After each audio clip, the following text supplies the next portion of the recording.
of the email, the minutes of the November 2nd meeting. Have any corrections or additions? No, I'll make a motion to accept as email. I will second that. So motion is passed. First item we have here tonight is Clark Dietz is the firm we've hired to assist us with the sewer project that's coming up. So, Nate, could you help him get that? Is that on? Well, it's flashing red. It's flashing red, it should. All right. I'll quit turning it off then. Just tap the front of the microphone. All right. You should be able to tell if it's on. No. It's not on. Hey? We did this again, huh? We'll go through the process. That's fine. Yeah, the battery's in that little box down there. Orange box. Batteries? Do they,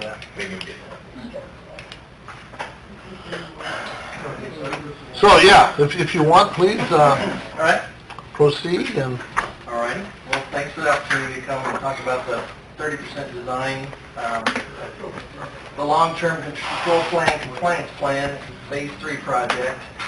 It includes an interceptor replacement, section of interceptor, relief sewer for the combined sewer, and siphon. And I have a set over here, full size. If you want to look at them later, we can go through them. And I also have a small set that I can leave with you guys. okay. You mentioned something right off the bat. You said 30% design? Yes, we're 30% design, which is essentially layout of the sewers, pipe sizes. We figure out inverts, things like that. It's not a real detailed submittal, but it's pretty far along. We feel like the design meets the objectives of the long-term control plan, compliance plan, as far as regulatory objectives. And I will add that we have input the design into the latest flow model, and it does confirm that it does meet the objectives, regulatory objectives. And then assuming the board is okay with where we're at right now on the 30% design, our next phase would be to go to final design and preparation of contract documents. But we'll spend some time here and go through the 30% design. I have an overall view of the layout on PDF, but I think I'm going to go through the slides here real quick first, and then we'll hop back to that, Okay. so we're not going back and forth. The interceptor replacement portion is about 2,800 feet of 24-inch PVC. The existing interceptor is also 24-inch, and it runs right along the river, and so we're trying to get it away from the riverbank. It runs from Jefferson Street all the way down to the funeral home to the north. And the depth varies from 9 feet at the north end all the way to 32 feet deep at the south end. And I'll go through a little more on these drawings here in a minute. It does utilize some green space outside the right-of-way. I use green space in quotes there because it's not actually green space at the moment. It's an area that has some development in it, but it's out of the existing right-of-way to avoid getting some deep sewer cuts in the middle of First Street. It does include a couple of bore and jack areas, one under Monroe Street and one under the Macklin property. And then we also pick up, along with picking up all the upstream flow on the interceptor, we're also picking up the swirl site underflow and then flow from a new siphon. Let me go ahead and talk real quick about the relief sewer, and then we'll hop to the graphics. The relief sewer is about 900 feet of 24-inch and 30-inch, and it extends from Monroe Street to the swirl site. It's a lot shallower than the interceptor overall. It's averaging only around 15 to 17 feet deep. It also includes a bore and jack under Monroe Street. And I'll skip these items here about what it picks up until we look at the graphics. When it's done, then we will eliminate the CSO number 9 at Monroe, but CSO 11 at Jefferson will remain as a safety valve. Then the project also includes a new siphon. Currently there's a 6-inch single barrel siphon that goes into the river. We're going to be replacing that with a twin siphon, more or less in the same location, but it'll run from the east side of the river over to the new interceptor. So you're replacing the 6 and the 8 with a 15 and 24? Well, no, actually, there's right now just one 6-inch, and it will be a twin barrel siphon with a 6-inch and an 8-inch. One will be a little bit bigger to handle peak flows. The 15 and 24 are on either side of the siphon, the gravity flow. I'll go ahead and get to the graphics here. Hand you this so you can look at it a little closer. There you go. The south half. What we got up on the screen right now.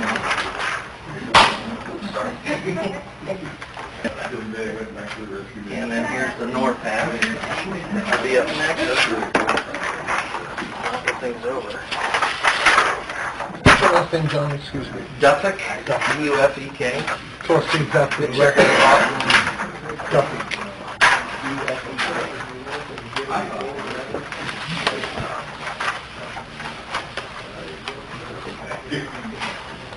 All right.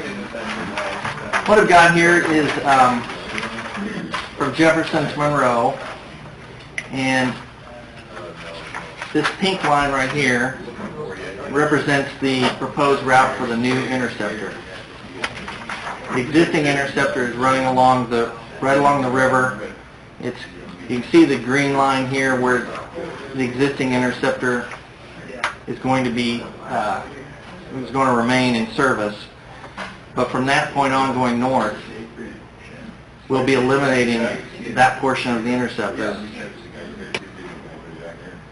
Okay, so this all depends upon acquisition of property, Yes. correct? So if, for example, we don't get that first property, we just move on down to the next property, and that's where we go up. Correct. Okay, got it. Correct? Correct. This is the existing Jefferson Street combined sewer coming down. That has an outfall right now called numbered CSO 11. That CSO 11 outfall will remain in service as an overflow for really large storms. Storms larger than the 10-year design storm, which hopefully won't happen very often. It will happen. It will happen. Just a matter of when. Yeah, that's why I think in the wisdom to keep that release valve there. CSO 11 remains open. Correct. We're not closing that one. Not closing it. And that's something that item will allow? Yes. It's an improved long-term control plan. The original plan showed that we would go down to 1, and part of our amendment that they've approved would allow that this remain, and the plan was to try to go down to 2 CSO discharge points, which is the 5 and the 11 here. So it discharges right here. And just north of there, we'll dig down and pick up the existing interceptor flowing along the river and divert it up into higher ground.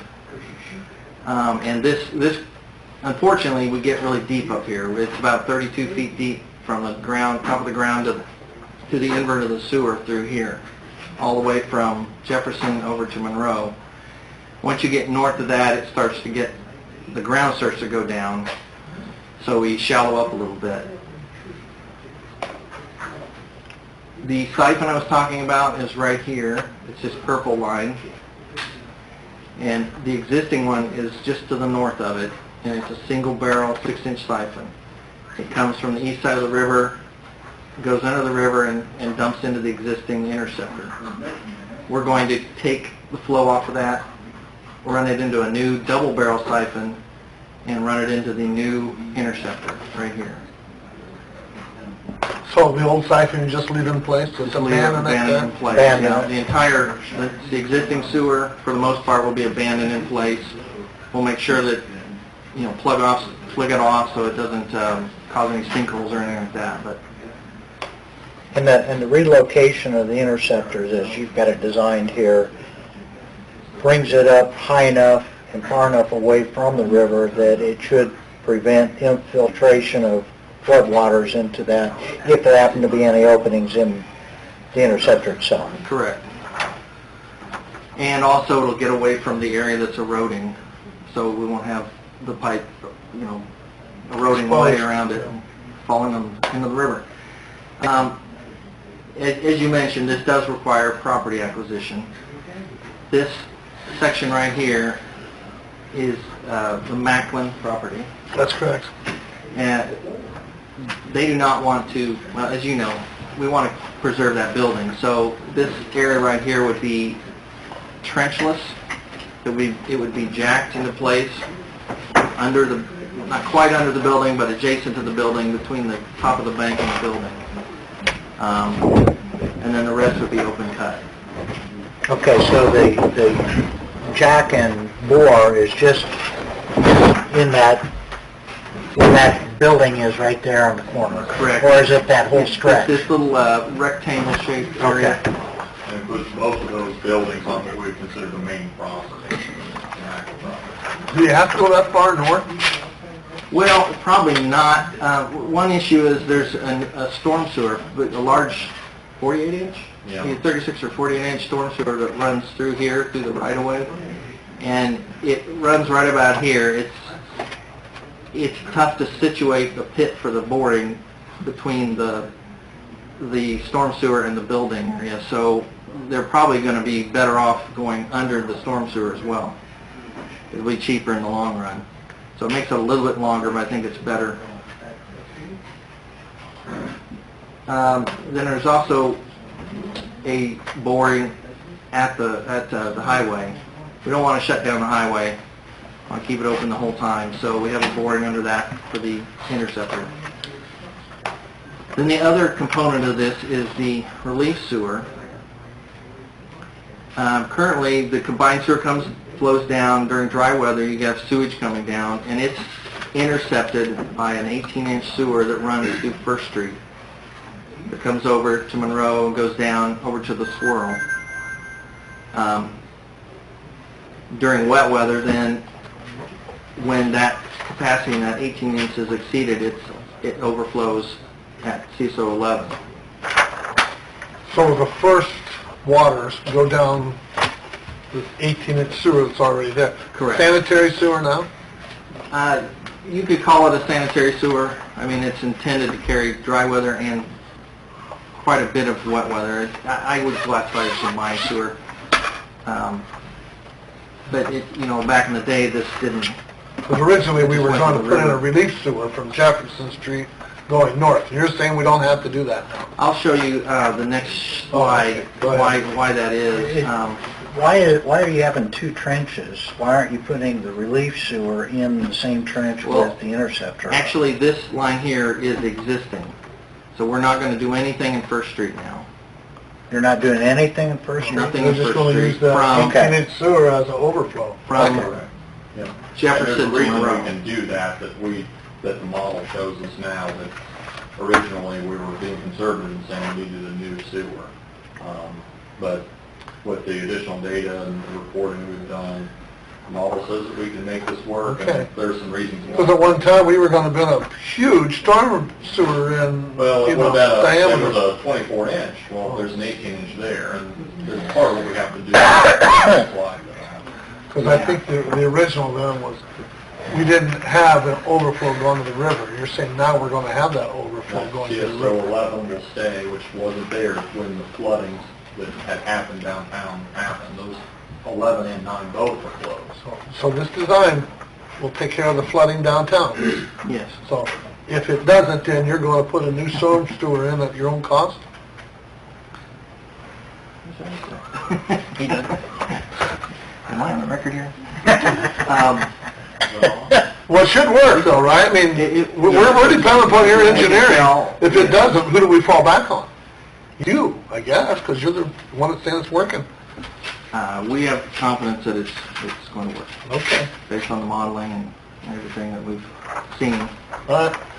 There is still a relief sewer component though, and that's this solid orange line here.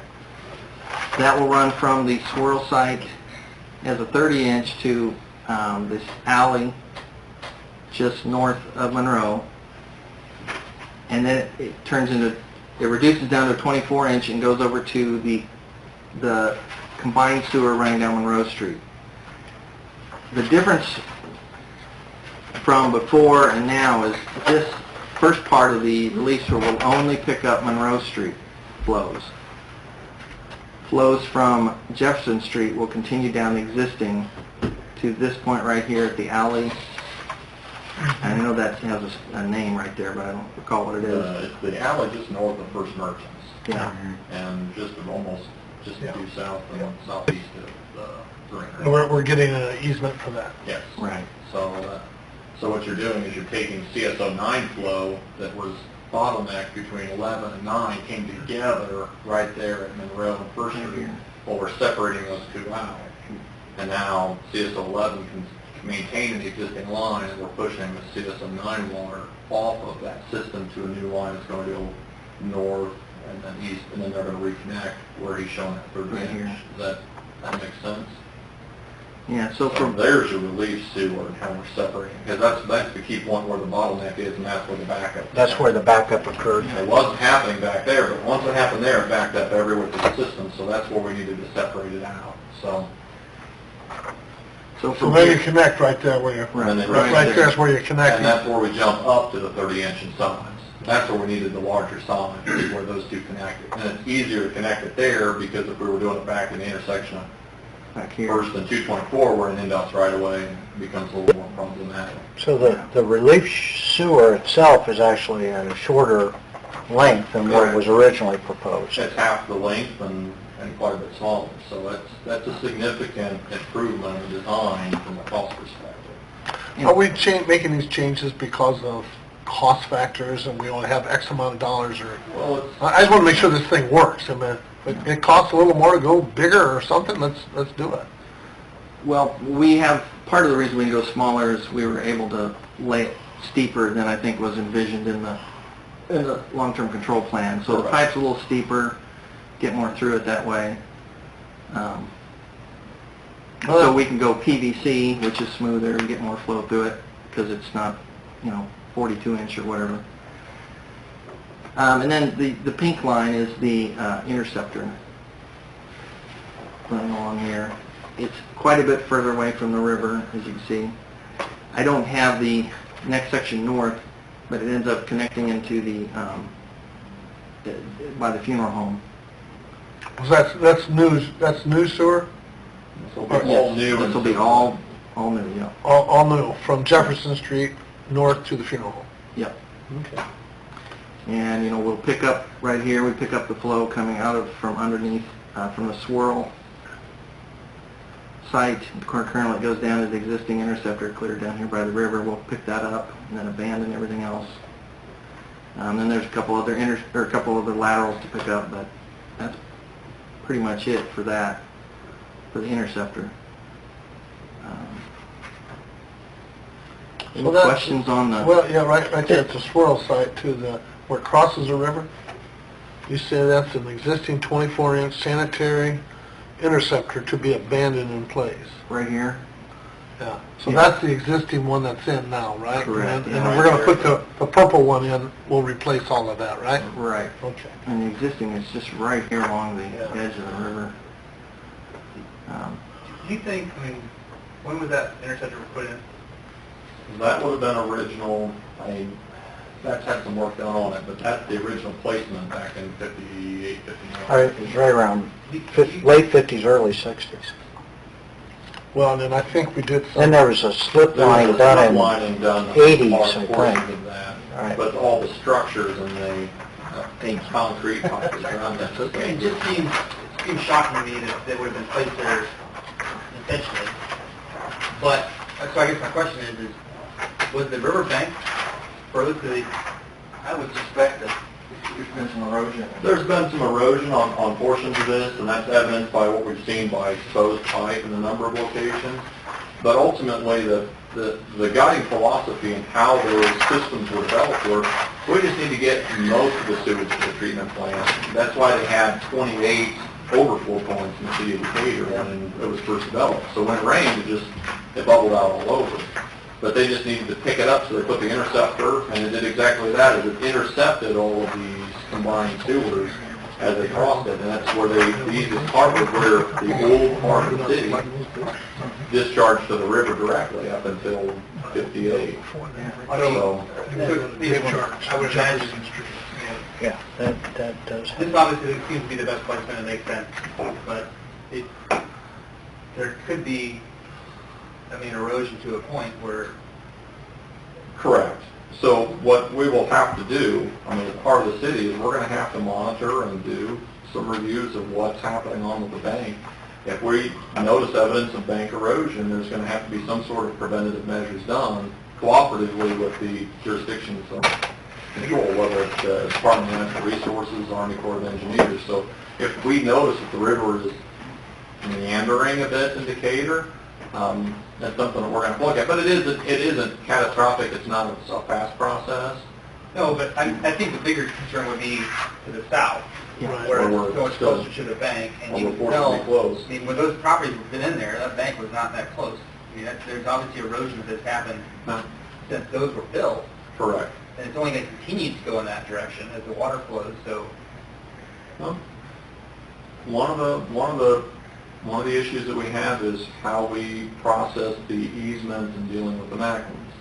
If we modify that alignment, saying, taking your concern and saying, let's move to closer to First Street, further away from the river, how do we want to handle the jacking boring, where we place the easement, because there's not a lot of room in front of the building for the right-of-way, then we would need an easement essentially underneath their building to jack and bore the sewer.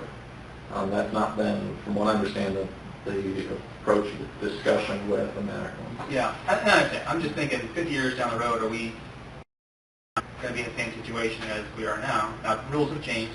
The current interceptor was not designed to this. I get it, but The current interceptor was never maintained, and I think it's our issue.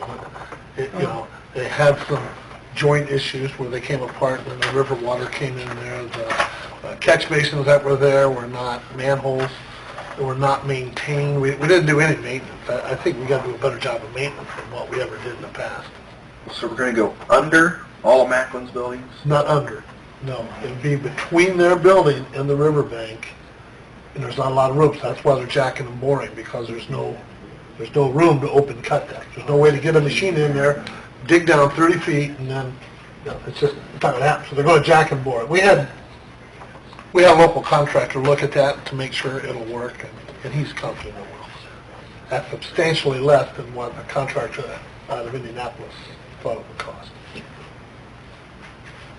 You can't go kind of diagonally across the Macklin parking lot up, go in front of the building, and then come back, or is it just too much of a... I think I don't know, what do you think? You're the engineer. You're talking about coming across like that? Yeah, up in that area. Yeah, if that would address the concern that Cam's raising. I don't know, from an engineering perspective, whether that makes sense. I think it's too many turns. That's what I meant, are you slowing down the flow of water because you're bending it all? No, that's probably not too much of a concern. It does add cost by going that extra length, but we did look at coming all the way up to the road right away and coming back down, but that little section there is so expensive. But you have to tie into that south side, right? Yes. You got to tie Right. into that. To me, this is just a start, because you're going to end up placing south. You're going to end up redoing that too down the road sometime, the next 20 years. That's I don't something that we'll have to look at in master planning for it, is how do we finance that, what is the condition? Part of the monitoring will be to continue to assess what we have to the south. And it follows it all the way, it just follows the river bed on the south side, right? It starts to pull away once you get south of the old railroad tracks. Once you get to the Key County Park Yeah, it area, gets it back starts to into fall. the, yeah. And that's why that area was lower priority for us, but that's still floodplain. So we're, So- so like the current, it still goes behind the current jail though. That's correct. Correct. So I think ideally the next phase, which we're talking the next 20 years, is to try to go from here beyond the jail side. If that were just a goal, I'd put that in everybody's ear. If you're going to be on council 20 years from now, just remember I'm asking for that. That wouldn't be a lot 20 years from now. So, but yeah, that's Let's see. sort of the thing. Tyler, Look at Cam, these and Matt, and- you guys might be around. They'll be around. Sure. But that's it, you know, and I think the financing comes into play as, We got hey, you it. got a bond issue that comes due in 5, 10 years from now, you rebond the rest of this then, or something, you know. Correct. There's always something to Yeah. come up with, I then will come up with some new rules, where we'll have to spend some money at the plant or somewhere I guess else. that's my only, you know, who knows, I mean, you could, what if this thing's to death, but, you know, 50 years from now, the bank wrote back, an item says, sorry, do it again. There's a number of things, and I was just asking him, we could put essentially what are called Harrison monuments or bronze monument marker that we could put in and to look at the bank, and you can get three-dimensional coordinates on those points, and then we can monitor those once a year, pick those points up and see what we record, because if those monuments are moving, then we're going to have evidence of the erosion, and then over a period of years we can gauge the rate that's eroding, what that's going to cost us. And then we could make a grant application to DNR saying we want bank stabilization money and try to deal with the St. Mary's River from that. That gives us some data, and that wouldn't be much to add to this, but it's something to consider. So one reason we were looking at that route is because of concern of the developable space along First Street. Yeah. This maximizes your street frontage on First Street, Mhm. where if we cross that area where we run diagonal, really it makes it very, very difficult to do anything in that space where we change from the east side to the west side of those properties.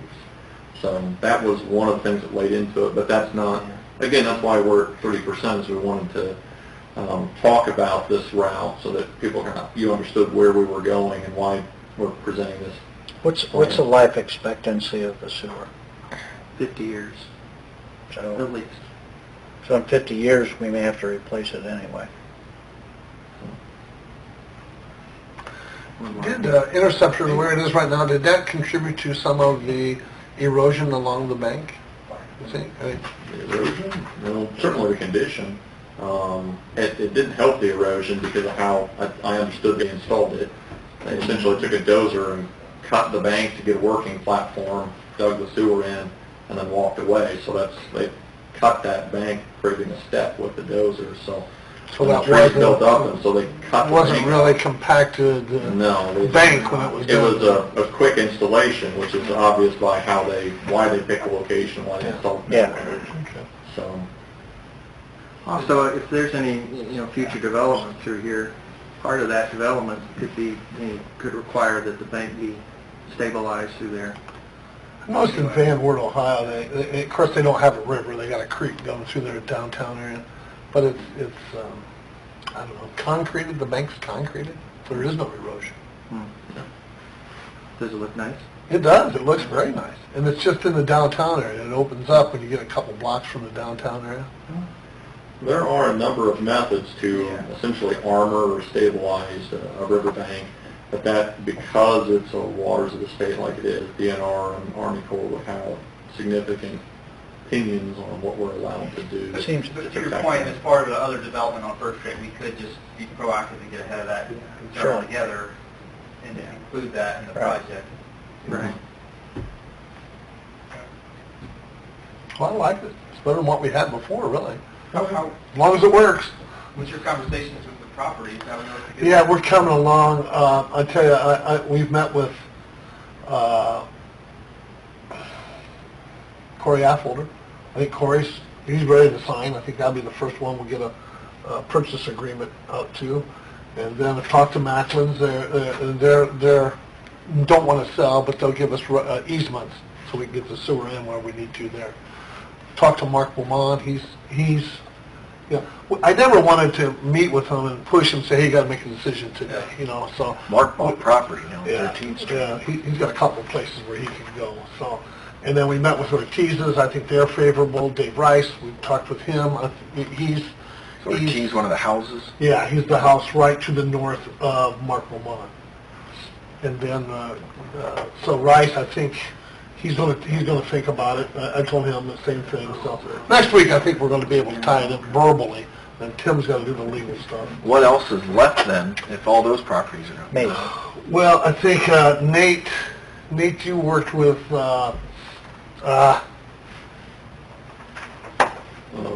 down at Marshall Street. Loshi? No, Marshall. Stanley. Stanley's, yeah. Joe Stanley, yeah. And he worked that out verbally? We've got an agreement in place, essentially, it's just we need to, there's a... So we need any more property than that? Well, mortgage is Losh's is one that we just, Auto parts. yeah, so, that's one, and we're still working with it. We're not, And we haven't, there's a number of small easements, I mean, First Merchants Bank, Chamber of Commerce. What would be left Or on we would- First Street, that junking thing on the corner? no, that really doesn't impact the sewer. If you look at the map here, it doesn't, We'd be it really looking at doesn't, it doesn't really impact the sewer. Dave Rice is, this property here would remain. Yeah.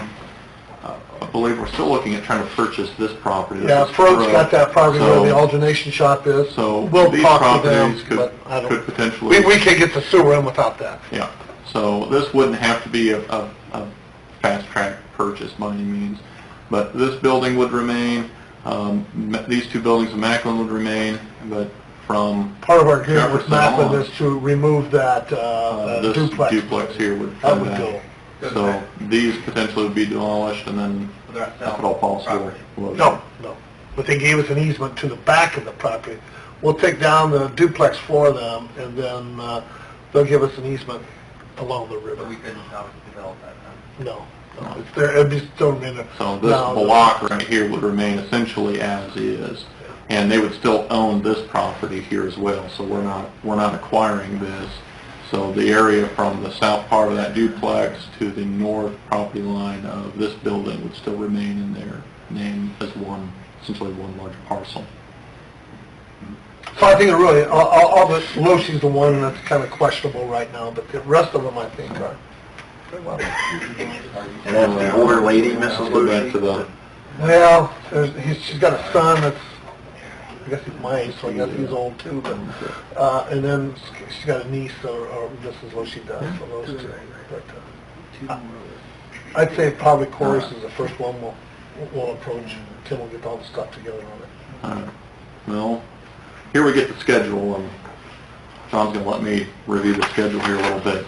Part of our long-term control plan, compliance plan, has a specific schedule of milestones that we need to meet to remain in compliance with IDEM. So every year I've got to report to them that we're on schedule, that what milestones we've completed, or if we haven't, why we haven't. One of the milestones is the completion no later than June 30th, 2017 for construction of this Phase 3. To do that, we need to back that schedule up. We're looking at trying to start construction next June for this project. To do construction, we need to have bids in by about April 2016 so we can get all of the shop submittals and the rest, the front end work developed so they can start. To meet that receiving bids date of April, we really are trying to target January as a release for bids. That said, part of the reason Clark Dietz is here is they need authorization to proceed with design from 30% to construction documents. We want to make sure that this route's what is agreeable to everyone, that we're comfortable the acquisition of properties, it can be done within reason. Obviously, there's a couple properties that we understand may not be able to be acquired, but we can make modifications to the route with small changes. But Clark Dietz needs to know that there's not a wholesale change in the overall design, because that's a lot of wasted effort on their part. They can also start to pursue IDEM, IDNR, and Army Corps of Engineers permits for the work that we're doing, as well as actually the Department of Transportation as well for the jack and bore work. We also want to complete part of that then comes to what we need to do as well, is complete property acquisitions before the advertisements for bid. We really can't put out on the street construction documents for properties that we don't own or don't have an opportunity to purchase. And I'm looking at Tim here and this. I think everybody is. Because can you do we, it in that time frame, Tim? trying to get title to all the properties, or at least portions, rights to the properties in that time frame becomes kind of the critical path for us schedule-wise. When you say purchase properties and easements of properties by January, so the 1st of January? We have a little bit of flexibility, but it's going to come down to if we need another 2 weeks or 2 weeks, well, we're holding the plans. Talking to John Duffick here, we're comfortable that they can have the construction documents, the specifications, and be ready to advertise mid-January, but we want to make sure that that's corresponding with the property acquisition path that we're down. Okay. So that's the target we're looking at from a design standpoint. We want to make sure that this meets the acquisition timeline, and does the acquisition timeline impact our construction schedule, and then hence our agreed order completion schedule, because we don't want to compress the construction schedule if we don't have to. That'll impact price. Is there any property that, if we cannot acquire it, that we can't deviate from this route or this plan? I know you said we can deviate if we can't acquire certain properties, and I'm thinking that Macklin that you're talking about, how about down the road if we can't? As you move south to north, we can make adjustments. I think we've kind of identified the 3 critical properties to the area where we had the problems with the interceptor, the siphon, is Rice, Ortiz. And are those? And those are all, have been, from what I understand, agreeable to They have been agreeable, but they've been favorably talking about it. Okay. So I think we'll be able to move forward with those 3. Okay. And the other part is, we don't really have to get the demolition done on those. The Rice, of course, would be a major demolition for us. We'd have to demo that one to get the sewer in. But you go behind Mark's, he's got a storage building back there. That's all that would be needed to demo right now to get the sewer in. Same with Ortiz, they got a garage back there. And so we'd need to demo that. We wouldn't have to demo the house in Mark's main building, Mark Lamont's main building. So that's beneficial to us both on the demolition timeline. If there's any environmental remediation needs to be dealt with, say there's some hazardous materials in the building, it gives us time to address those, but that becomes a parallel track project to what we're doing here. So we don't think there's any environmental issues in the garage and then in Mark's storage building, but we still have to And we still have check to do for some checks on the other properties, but it's difficult to do some of those investigations. If you look on your map, the Loshi property, it would be beneficial, but we really could get by without that. We just tie in a little bit farther north than what is shown on So this we'd be map. looking at something along this route, the connection here, if this is the Loshi, so we just essentially would have to deviate from our route until we get to the north property line. And to be honest, I think we'll be okay with Loshi's too, before we move forward, but I hope that's not just wishful thinking. I mean, I guess in principle, it's not often you get to sell your properties for appraised values, but I mean, the policy... Everybody I've and the talked to process always has- wants to go back to the assessed value. Well, I'm paying taxes, and it's there. Right. I don't know how to explain how they assess properties in the assessor's office. So, but I guess that's the point of discussion here, is between these and the schedule. So what you need from us tonight, John, is you need permission to basically go ahead with final design, I guess, is that it? Yeah, I'm trying to get these ready. Can you base that upon property acquisition? Say, yeah, go ahead with final design based upon acquisition of... Yeah, we would assume that this is going to go through more or less the way it is, but if things aren't looking like that We can- later, we can... There's certainly time to make some No. minor deviations as we work this out, but I would assume if there are deviations away from what you propose, that it's going to be an additional cost for you to redesign it. I would assume, right? We'll cross that bridge when we get to it, but I mean, it's probably not, we don't want to see it end up like shifting all the way to First Street. That would be a major change. Yeah. But, Okay. because that would be completely different animal. Okay. Do we have legal descriptions for any easements? I mean, obviously, we gotta prove where we're going first before we do that, but how quickly is that gonna be available? I can pursue those. I do have easements for, I've got the property, legal description for the Stanley property, and the easements for the Chamber and First Merchants Bank. I wasn't sure about what we were going to do with Macklin, so I have pursued legal descriptions for the others at this point, but I can certainly get on the Macklin's easement here now that we have the Brett Miller's been assisting you on... Correct. those So I've been working easements? with Miller on these. He's done the topographic survey and some additional work and has done all the legal description work for us. Okay, on the Stanleys, there's a lien, you have to get a partial release granted by the bank. If you're talking about actual acquisition of the property, is it possible to get an easement in the interim and then proceed to acquire the property if we need to? If we need to, absolutely. We could use the same description for an easement, record the easement, and that would give us essentially the permission to I do the think work to we need to expedite do. it, you may want to consider that because I'm not sure how quickly we're going to get a response from the bank. I was wondering about that. So that's something that we're going to, with the description we have, it's just There's a that mortgage held by some out-of-state bank. Joe had inquired early on about getting a partial release in order to sell off part of this ground. They came back and said they require all kinds of documentation before they would even consider it, and there's no guarantee that they're going to allow it. So my concern is we could go through this whole process and they could say no. So if Stanleys are willing to at least grant an easement in the interim, at least it gives us the means to go through the property. We don't have to get the bank's permission Do for you that. think they'd be I reasonable think he about would be. doing that? Yeah. you know, because I think we've made it. They can't build on that property anyhow. I mean, it's in a floodplain. They can't do anything with that property. Correct. And since we already have a description in place, it simply would be just an easement description. I would talk to him about that, Nate, and But I'll- tell him that, it doesn't mean that we're not necessarily going to pursue. The purchase. original agreement still stands, but in the interim, this allows us to move forward. For us to be able to move forward now, and we can pursue that later. I'll contact him this week. John, just a dumb question here. You're going to cut across Jackson Street, I'm assuming. It's open cut there. It doesn't show anything like a bore. By the squirrel site, that street there? Yes. Yeah. Well, About how deep is the sewer there?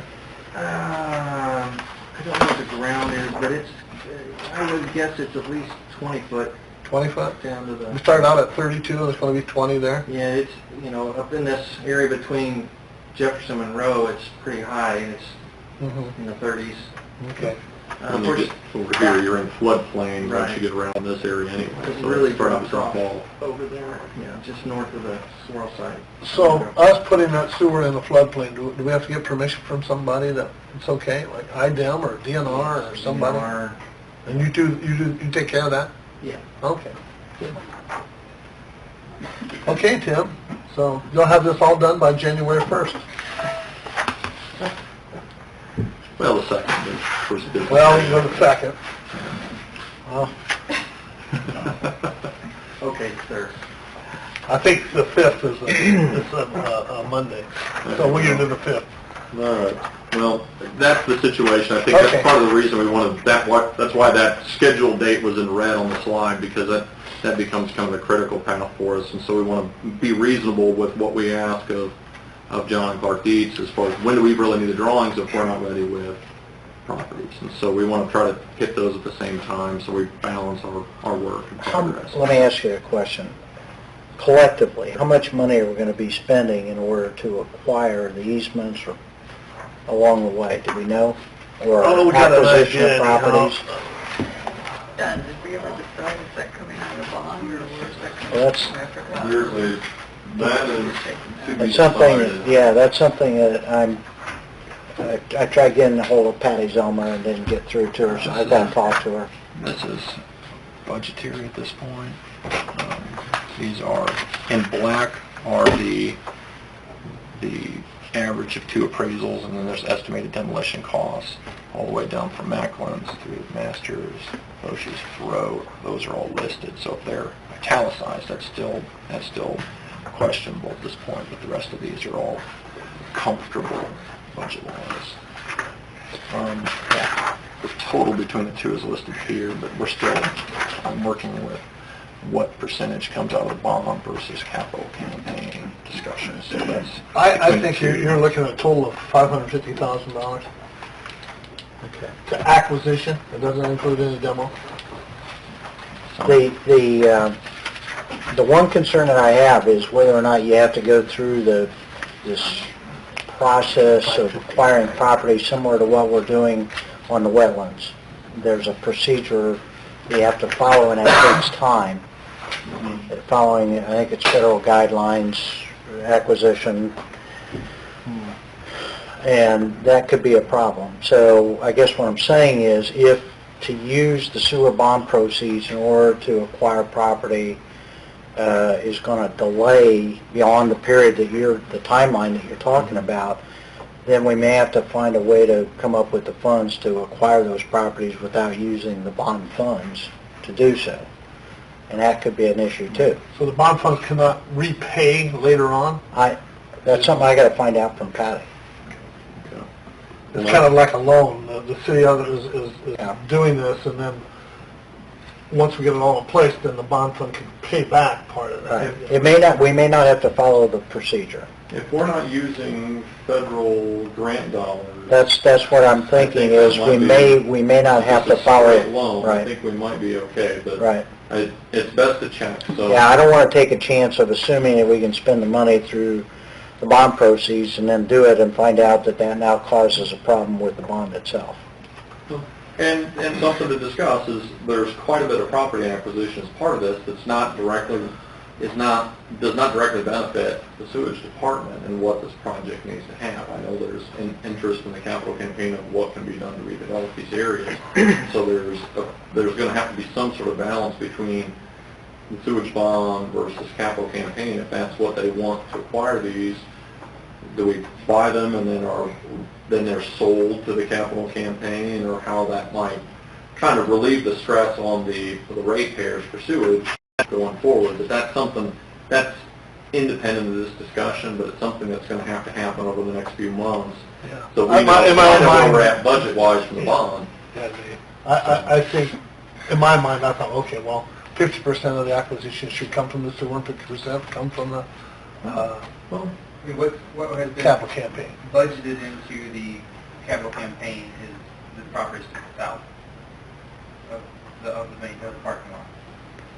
Okay, so Really Macklin's south. everything. Macklin's is south, but Macklin's isn't up for sale. Right. So really, you're talking two properties. Quarry Holders and Biggs. Look, it's well big, Loshi. Loshis. Yeah, Lowe's. Those three potentially. So you might have some available then. For that. Okay. Yeah, that's about You 100. could shift. That's about 125,000 estimated. Okay.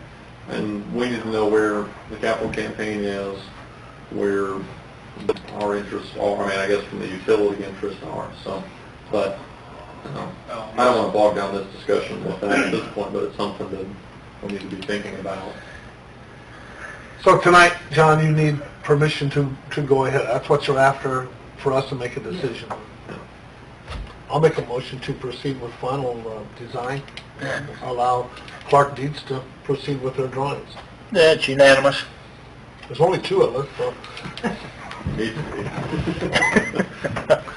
Thanks, John. I appreciate the update. That's Thank you.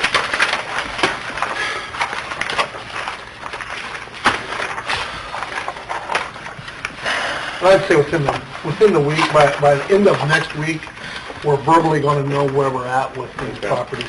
I've talked to all of them. I didn't want them to feel that we were rushing them to make a decision, so I told them I'd get back with them in a few days, so I think we'll know.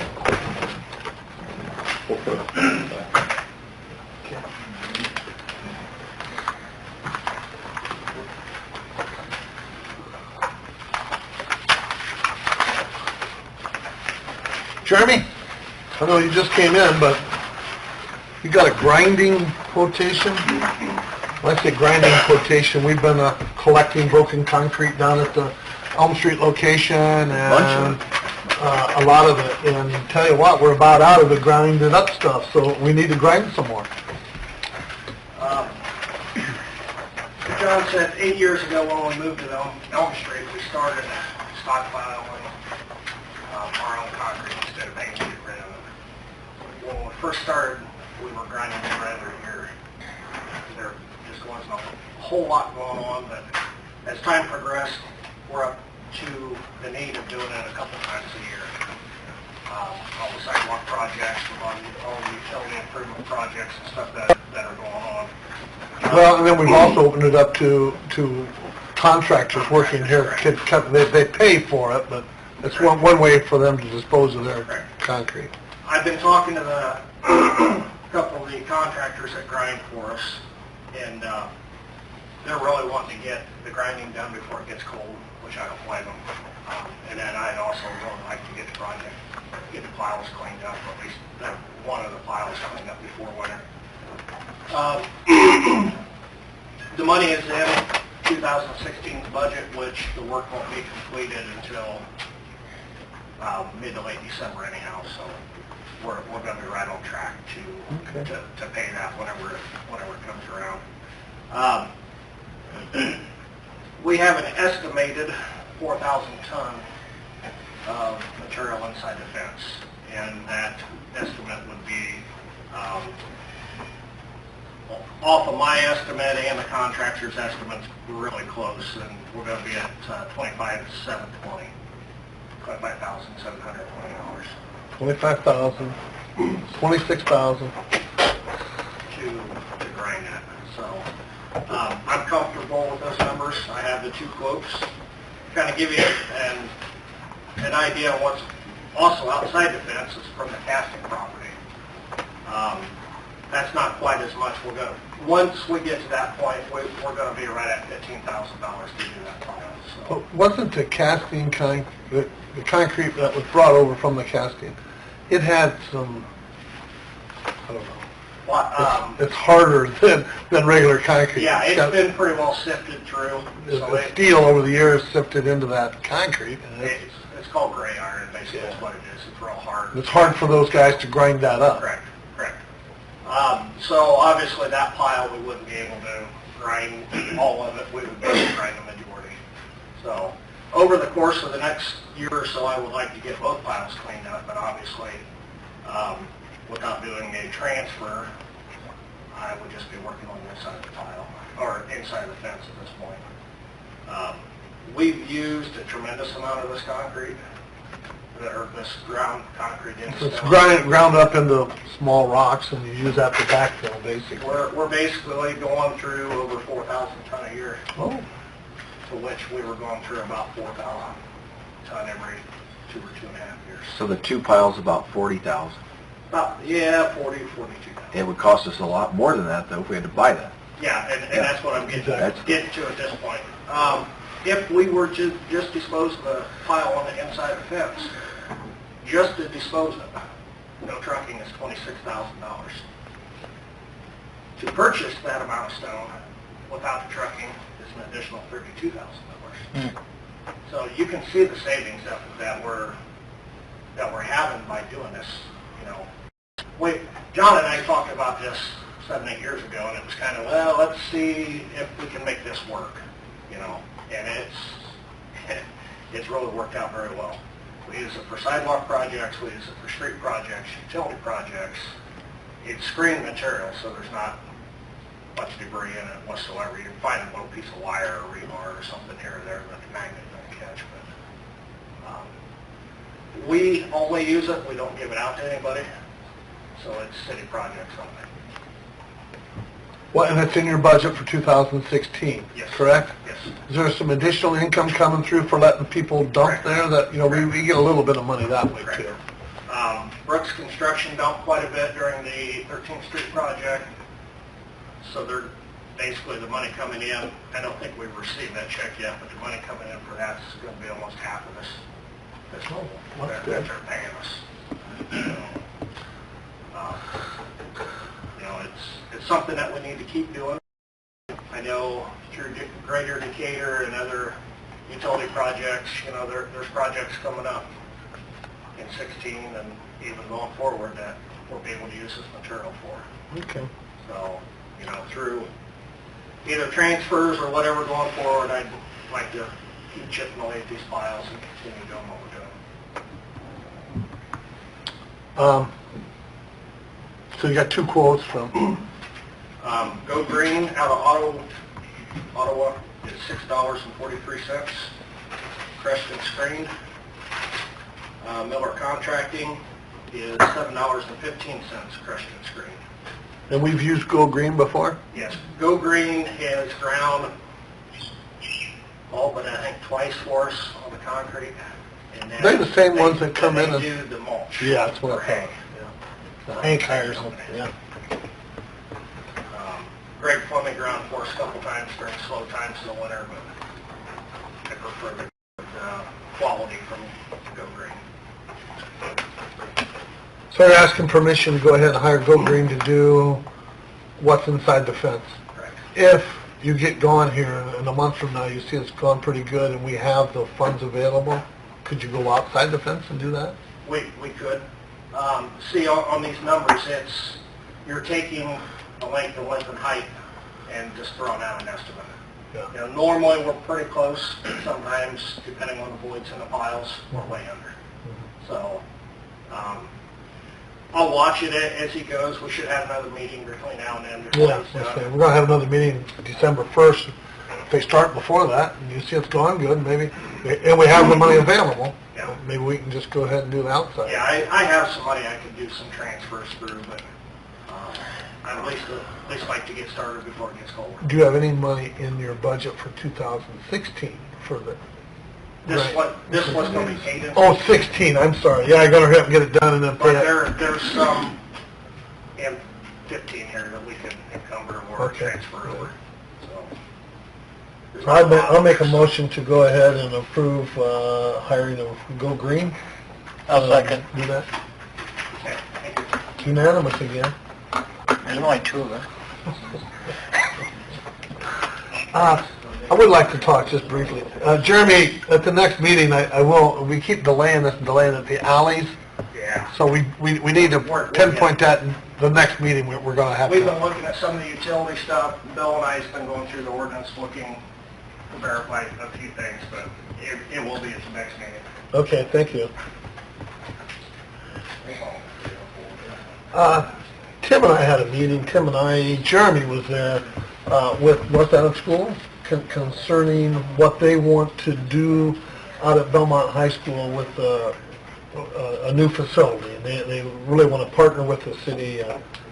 Don't mean to put you on the spot, Tim, but can you kind of summarize what our discussion was? I think really they just wanted us to know exactly what their thoughts were. They, in the course of doing long-term planning for North Adams, started, one of the things that came up was the possibility of the school putting in some type of activities facility that, and in the course of discussions with at the town meetings and just in meetings around the community, the interest in some type of facility that could be used for multi-purposes activities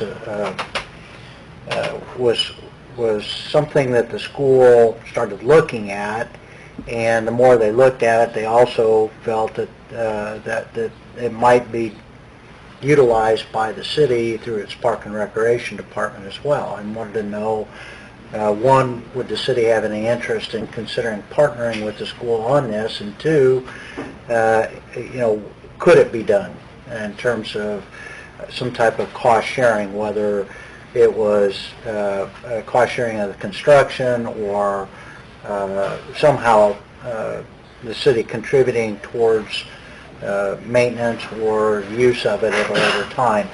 And so we had discussions, and clearly it can be done through governmental units. You have an interlocal agreement that would allow it. It's certainly consistent with what the Greater Decatur Committee has been talking about doing for some time in terms of trying to bring different players together to maximize their resources and most effectively use what's available and meet the demands of the city and make it a more inviting and livable place in the city. So it kind of fit within that. I think in the course of the discussion, it became clear that the school probably would take the lead in the cost of construction, that it would be included in whatever bonding they would ultimately do for the improvements of the campus as a whole. But then, Jeremy was involved in the discussions of how the Park and Rec Department could partner with the school in possibly overseeing the operations of the facility, or possibly leasing of the facilities to help fund the debt service related to the bond, that sort of thing. So it was just a general discussion, but I think it was a preliminary one for the school to find out whether the city had any interest in, and whether it was feasible to consider. Sure. And I think we expressed our willingness to certainly look at this much more carefully at a later time when it got further down the road, and expressed interest that we'd be willing to work with the school. So we asked... When you say programs and things, we're already doing programs with the school as far as swimming. We take care of that pool. We're already taking care of the maintenance. So we have an idea of what's involved in doing that with the school.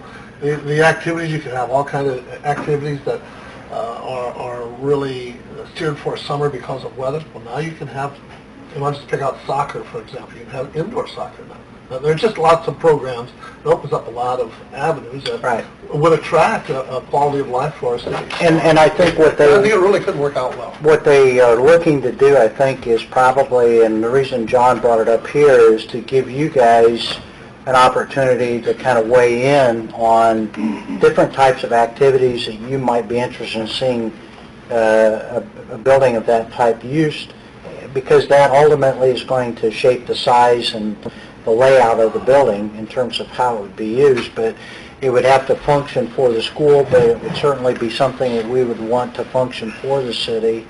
And I think they even talked about possibly perhaps having a town meeting where you would get public input as well to see what the public wants. I mean, there's been a lot of talk in the last few years, people want, like a YMCA. Well, this may be a building that could fit that need without necessarily going out and trying to raise funds to build a YMCA and then try to raise funds to sustain it. It would be something then that could be done, and it doesn't mean that you couldn't seek out private partners to participate in that as well. But I think it's something worth exploring. Wiley Cirque proposed, I don't know where he was in this discussion or not, but He was not. okay, he wants to take a road trip to Dunkirk, I think he said, where they're doing this exact thing, partnership between the school and the city. Yeah, I attended a workshop at IACT a couple of years ago, and they talked about a partnership that occurred between the Lebanon High School and the city of Lebanon. And they actually literally, it wasn't an activity center in what's being described here, but they built a convention center. It's I forget how many thousand square feet, and they literally... You could have just been talking with Brent, former superintendent, the current Yeah, superintendent. so they've actually hosted international conventions at that facility. I mean, Van Wert, even with the, I realize it's not really the city, but Van Wert High School is a nice one. Yeah, that's a partnership they've done. It's worked out very well for them. I mean, I guess ideally, I'd love to have it downtown. Right. But For the schools made it clear that for them, it's got to be there. Brett was that was his thought process. He says, why should we build two buildings? School build one, the city build one. Let's just go together and build one facility. The other thing that was attractive was that we've already committed to some projects through the Stellar. Where we're going to get excellent. And so the next 4 or 5 years, maybe our funds are committed already. But this here doesn't happen. This doesn't happen until 2020 or 21. Right. So that kind of puts us out where we can afford to be involved. Right. I guess I think I used to be interested to see what park board itself sits on this whole area, because, I mean, they have ideas as far as what to do Yep. with Riverside Center Right, already. right. Would this be sufficient for what their, I think their long-term needs are? That's why Jeremy, and I don't know, Jeremy, was that discussed at the park board meeting, Jeremy? Yeah, just real briefly,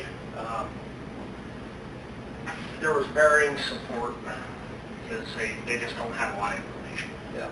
I think once Larry and Brent would come and talk at the park board meeting, it would clarify a lot of things. Well, And there was different tax questions and stuff that I wasn't going to sit there and answer because I'm not answering for them. just think about, I guess, a little bit the trail system, how it's, right now, we've seen it, I don't know what it's still on here, but going through the wetlands area, right, and going through Stratton, which has park facilities there already, and taking that path right on through. Yep. Would be a, Yep. Yeah. Nate had a layout for that, for going down the street's called Community Pass, using Community Pass to get on the other side of Stratton and take that trail over to the school.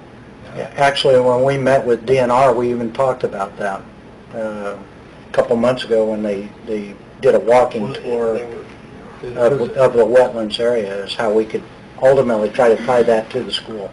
There's a lot of unanswered questions, like Jeremy said, for the park department and us included, but the initial idea, I think, was very positive for everybody, so I won't be here. So you guys need to know what the school is thinking. And Brent's going to be very open. He's going to have a lot of town hall meeting type things and to discuss this. So it's going to be very open. So I think his big selling point is it's not going to cost any more than what the bond is now. His bond runs out in 2021, I think it is. And so that money set for the bond, you use it to do these updates. And he's got some serious items out there he's got to address anyhow. So at the same time, he'll address this here facility. And he wants the public talking about it. Absolutely. But I think it's probably more important at this point that you guys understand all the little ins and outs of their proposal before everybody starts developing support or not support for it, because there will be some questions that the public will have. I think what they have now is just a general idea. Now they're going to get specific as they get going a little further. So. Yeah, it was a threshold meeting. They wanted to know if we'd be interested and whether we felt we could make use of a building of that nature, and we said yes. There's so many different times, Chris and I have talked for the last couple of years, that it would be just nice to have a facility where probably people have everything in one facility, but the majority. Because when you have the different soccer programs and other different programs, you're running here and there, and everywhere. It's just more uniform, and it gives the image that everyone's looking for, the more structured image, and everything's right here. You ever been down to the Jay County? I guess it's annexed to their gym. It's huge. I was down there, and they had 20 basketball games going at one time. You know, and there was kids from all over. I was down there watching my granddaughter. There's kids from Fort Wayne, Muncie, all over the place. So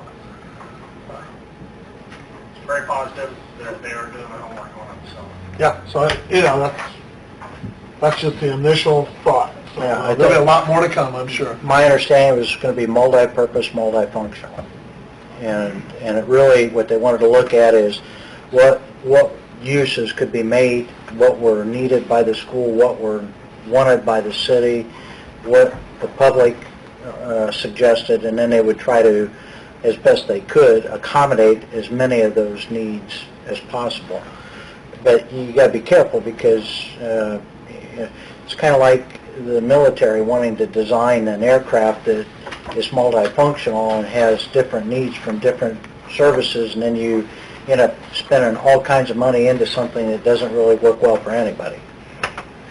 still have 3 different aircraft. Yeah. So you got to be careful you don't get into that situation. But I do think that the concept makes a lot of sense, is worth exploring. And when we deal with the different leagues, be it baseball or whatever, the concept is getting to be more and more popular. You get the different league reps saying, you know, it'd be nice to have YMCA, it'd be nice to have this, it'd be nice to have that. So when it comes down to Meridian, I think it's going to be positive. They're just going to have to sell it. I think we need it for our community. I mean, you go to Bluffton, they have something, you know, you go to Huntington, they got something. We don't have it. There to put something up like that?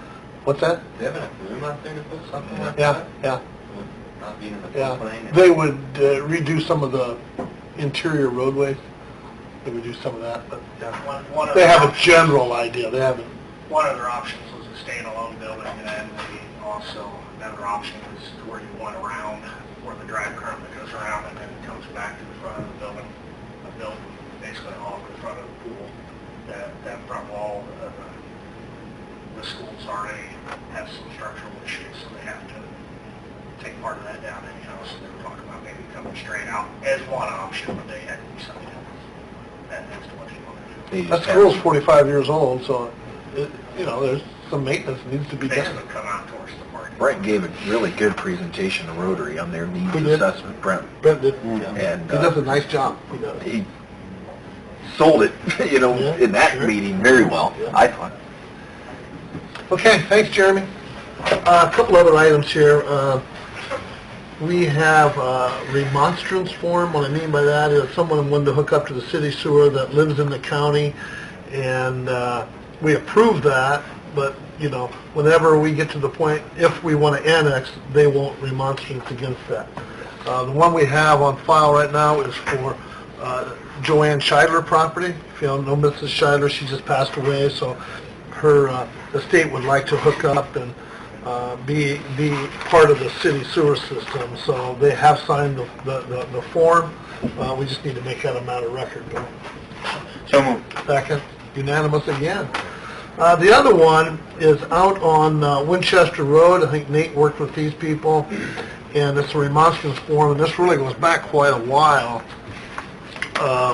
We just never made it a matter of record before. We never recorded it until today. But it's the Leach property, which is formerly was the Sullivan property out on Winchester Road. Yep. The sewer has been extended, and they can tap it in now. And again, it's a remonstrance that they won't go against annexation. And we recorded this one here today. We just recorded this one.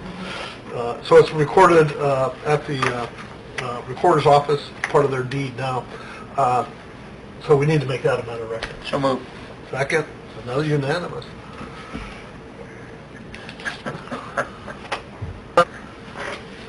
Another matter of record is, as you all know, we sold the old City Hall to, who we actually sell it to? PIP, I believe. Yeah. And they had some financing issues. Things didn't go the way they wanted. They wanted an extension. I did sign that extension on October 28th. That really gave them until the end of November to close. Originally, our closing date was prior to October 31st, so basically it gives them an extra month. I talked to the party again, and they're very close to closing, so we just need to make it a matter of record that we extended the closing date to November 30th. So moved. Second, another unanimous. Really, that's all I have, right there. You got one more? What else we got? Oh, I'm sorry, you did tell me that. Why didn't I put that down? You probably did. You wrote it down. 'Cause I know I did. You're repeating it. But anyhow, Alt, and Nate may have to explain this one. Alt and Lithic is an engineering firm that specializes in geotechnical property, meaning they'll take borings in the ground and tell you what's down there, what can you build there, and things like that. So we needed this for the sewer project. Is that right, Nate? It's for the sewer project? This would be part of the, we did additional borings along the riverbank to confirm the rock elevations when we were doing the development for the double barrel siphon. We were concerned that by boring that in, whether or not we had to open cut that if it would hit rock when we were going underneath the river. If we go underneath the river, if it hit rock, it skip across that. So we wanted to confirm that, so they had to They get the did that. breakdown in there. Now, they've already done this work, right? They've done this work. Yeah, I apologize, it skipped through somehow. This is dated June the 5th, so we're a few months after that. But anyhow, it's $4,750 is what the cost is, and we do need to make that a matter of record, so we're good with the State Board of Accounts. I'd hate to go to jail in my last 44 days, so we better make this a matter of record. What? What? Always unanimous is a nice I don't know. Can you explain that again, Nate? It's not just has this been paid? Well, they've got a claim in tonight's Okay. meeting, but It was additional. No, so moved. Second, unanimous. Thank you, Nate. That's all I got. That's Got it. it twisted. Yeah. I'll make a motion to adjourn. I'll second that. Thank you much. Bill, can you get on the people across from Zwick's funeral home again? Yeah, I thought about that. I drove through there. I'll just give them the paper again. Zwick's do such a nice job keeping their property looking Designated Brian. nice. Last time the guy stood out, there and cried. He was having so much trouble with family or whatever. Ready? This is in this evening. Nice. Yep. Wow.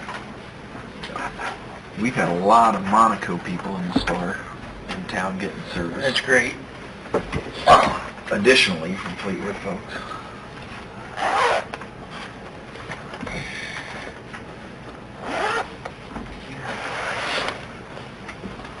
Okay, I'm off like a herd of turtles.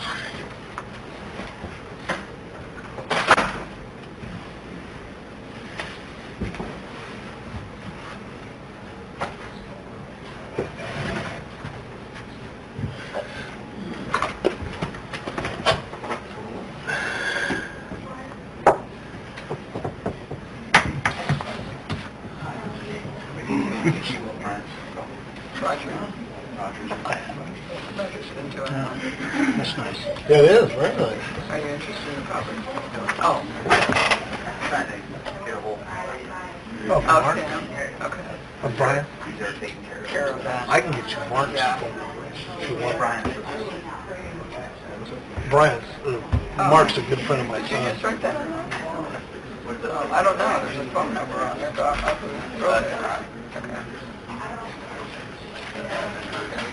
Yeah, Roger would probably can tell you.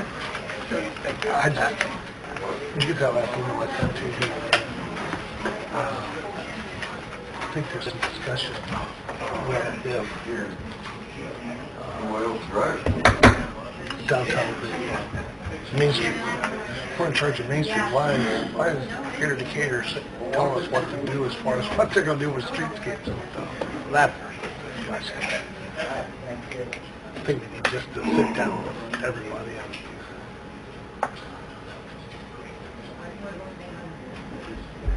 And the other thing is, I think Main Street more or less is just saying, okay, Melissa, you do this, you do that. Well, is that what we really want? We need to sit down and... I was having a conversation with Jared Bradley today, and he said, yeah, well, works with Hampers for sometimes under what? Yeah, see, that's it. So I think we just need to define, she's been here... Each does it because nobody else does. Well, exactly. She never gets any help from Main Street. Nobody ever helps her.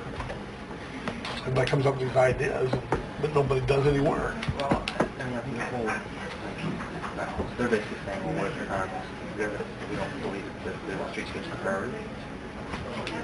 Well, I'm not sure, but I just want to get this off of her. Well, she's caught right in the middle of it. I think we need to tell her, hey, here's the role of Melissa.